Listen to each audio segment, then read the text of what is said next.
Hi, I'm April. I am a singer-songwriter and music teacher, and quite some time ago I made a video about how to write a sad song.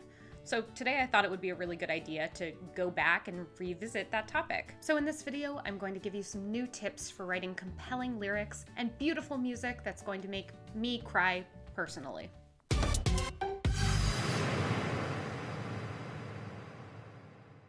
Before we get started, I just want to give a quick disclaimer that if you are feeling depressed or hopeless, please do talk to a mental health professional. Therapy literally changed my entire life, and I cannot recommend it enough. Remember that you can write beautiful, sad songs from a memory or from a character, so you don't have to stay sad in order to be a wonderful musician. So let's keep our sad songwriting cathartic and not a reason to stay sad.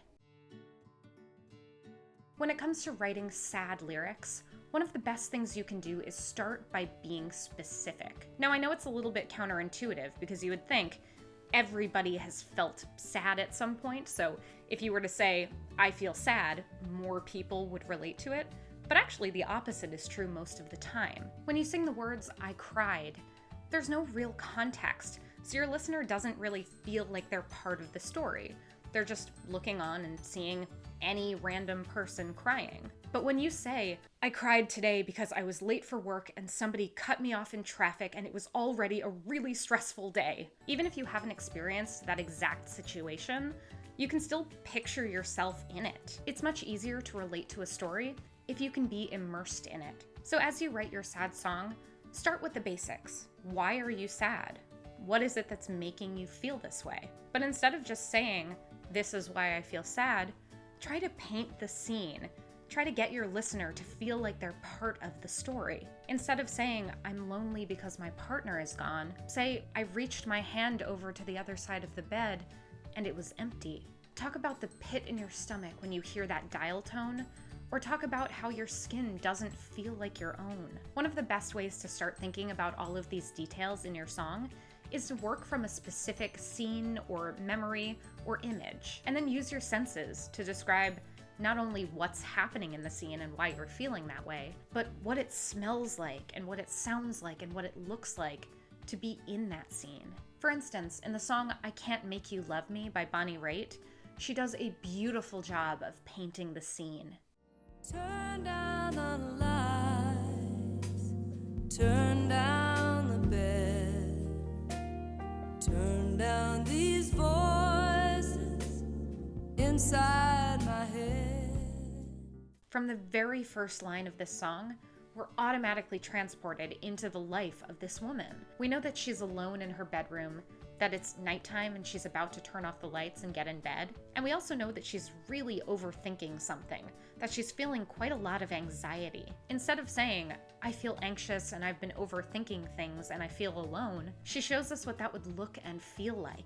Another tool that can really elevate your sad song is the use of contrast. A great example of this is in Tracy Chapman's Fast Car. This song makes me sob literally every time I hear it. Like, I was listening to this song when I was preparing to make this video, and I actually cried. There are so many special things about this song, but the thing that really stands out to me is the juxtaposition between the A section, the part that goes, you've got a fast car, and the B section, in which she sings, I remember when we were driving in your car. The chords don't actually change very significantly from one section to the next, but there is a massive shift in the way she plays those chords, and even more so in the melody and especially the lyrics. In the A section of this song, she tells us about how she wants to escape her daily life. We get a sense that she's working insanely hard, but that she keeps kind of falling behind anyway. You get a fast car, I want a ticket to anywhere. She's working long hours to try to save enough money to escape, but eventually she has to drop out of school to take care of her alcoholic father. Later on, we find out that she's living in a shelter and that her partner isn't really doing all that much to help. This imagery really paints the picture of exactly what her daily life is like. But just as we're feeling her loneliness and isolation and the fact that she's working so hard for nothing, we get this other section, and the B section is so incredibly special. So remember when we were driving in your car, speed so fast I felt like I was drunk. We've gotten so used to seeing how responsible this character is that when she finally experiences this kind of freedom, we feel it along with her. We see the contrast between her head and her heart, and I think that's why it's all the more heartbreaking when it all falls apart. Another cool thing to notice in this song in particular is that the meaning of the phrase fast car kind of changes every time we hear it. At first, it represents her freedom, that she can get in this fast car and drive far away from all of the responsibilities of her daily life. The next time we hear this phrase, the fast car is a release. It's basically helping her to unwind from her daily life. It's no longer quite as much of an escape as it is just a moment to relax. At this point in the song, we know how hard her life is, but we still feel this optimism from her and this hope that things might get better. By the end of the song, we see that same partner driving off in the fast car, and we know that she's lost all sense of that optimism, and that she's come to grips with the fact that she's not going to escape and that she's going to be stuck in this town forever. It's so heartbreaking because we know that this thing that represented her freedom is now the same thing that's leaving all of her dreams behind. When it comes to chords and melody, there are tons of ways to create a beautiful sad song, the most obvious of which is to just write in a minor key. Minor keys are generally considered the sad keys, at least in Western civilization, but that doesn't mean that they're the only way to create a sad song. I think one of the most fun places to start is with a line cliche. A line cliche refers to the movement in the bass. This is really easy on the piano because it's just whatever your left hand is doing. But on the guitar, you can focus specifically on the low E and the A strings in order to create a really nice bass line. All you have to do to create a line cliche is to move the bass in a certain direction. So if you want to create a sad song specifically, moving the bass downward is really going to help in order to create that sad or lowering or sinking feeling. Another thing you can try if you want to create a sad chord progression is to move away from minor keys and instead try using the modes. The nice thing about the modes is that they're not major and they're not minor, but they kind of fall somewhere in between. So it's really easy to create kind of a bittersweet feeling. A fantastic example of a song that uses one of the minor modes to create a sad song is the song Mad World by Tears for Fears, and especially the later version by Jules, which he recorded for the movie Donnie Darko.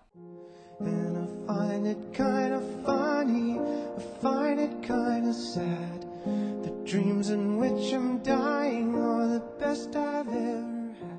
If this song were written purely in minor, I think it would take away a lot of what makes it special and unique sounding. Just changing that one note made a huge difference in the way that the overall song sounds.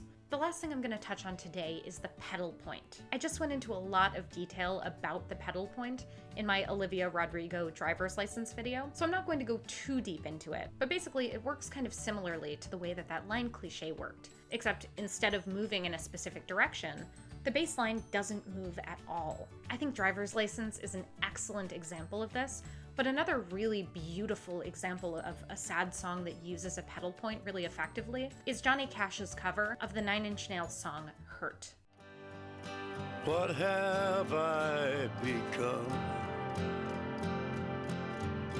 My sweetest friend. This is another song that just really gets to me every time I hear it.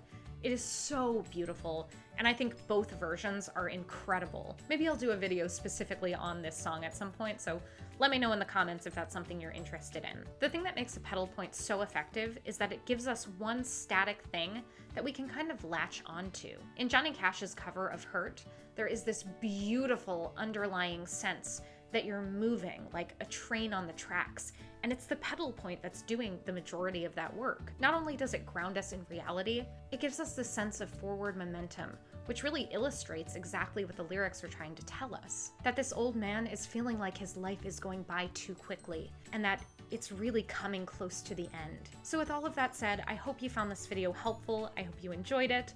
I hope that you write some beautiful, cathartic, sad songs that make me sob forever. Everything makes me cry. And if you did find this video helpful, please be sure to leave a like. Let me know what you thought in the comments below. Maybe let me know your favorite sad song or what you're gonna write about. And while you're here, be sure to subscribe to the channel and ring that little bell to be notified the next time I post.